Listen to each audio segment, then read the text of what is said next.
अस्सलामुअलैकुम। करोलोश उस्मान की दास्तान में एक नया पोशीदा और खौफनाक दुश्मन दाखिल हो चुका है। वो कौन है?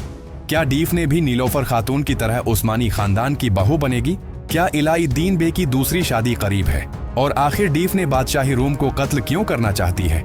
इसी के साथ ये भी जानेंगे कि क्या फिर से औरहान बे और रोमी बादशाह के दरमियान कोई तवील इत्तेहाद कायम हो सकेगा, या ये सब कुछ बुरोसा की फतह में रुकावट बनेगा? नाज़रीन, करोलोश उस्मान इस वक्त तारीख को एक नए और पुरासिर अंदाज में पेश कर रहा है।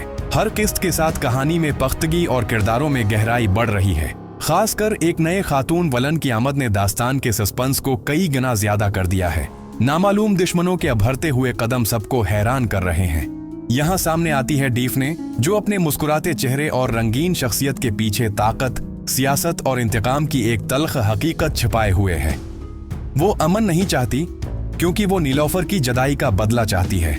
इसीलिए वो बादशाही रूम को भी कत्ल करने तक पर आमादा है। अफवाहें थीं कि शायद डीफ ने भी नीलोफर की तरह उस्मानी बहू बन जाएगी। खुसूसन इसके और अब्दुर्रहमान आलिब के चंद मनाजिर ने शायकीन की तौजह खींची, मगर हकीकत कुछ और है। इन दोनों का रिश्ता आगे नहीं बढ़ने वाला, बल्कि एक खफिया खूनरेज खेल में दोनों के रास्ते टकराएंगे। अब्दुर्रहमान आलिब को एक खफिया गरवा का निशान मिला है, जबकि डीफ ने भी एक पोशीदा लश्कर की सरगर्मियों में शरीक है। ये वाज़ेह हो चुका है कि वो इन्हीं दुश्मनों से जड़ी हुई है जो उस्मानी इलाकों में दहशत फैला रहे हैं।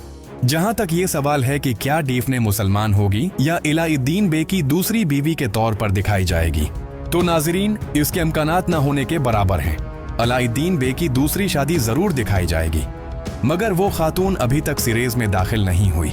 बल्कि ये भी मुमकिन है कि इलाउद्दीन बे की दी हुई दवा के बायस गोंजा खातून की मां बनने की खुश खबरी मिले, और फिर किसी मौके पर उसकी वफात के बाद दूसरी शादी का मरहला आए। औरहान बे और बाज़ंतीनी इत्तेहाद की बात करें तो डीफ ने और फ्लावियस की मौजूदगी में ऐसा कोई माहिदा देरपा नहीं हो सकता। शायद बादशाह पर हमले का इल्जाम भी औरहान बे पर डाला जाए, लेकिन नतीजा वही होगा जो माजी में उस्मान बे और बादशाही रोम के दरमियान हुआ था। इत्तेहाद टूट गया था और जंग का दरवाजा फिर खुल गया था।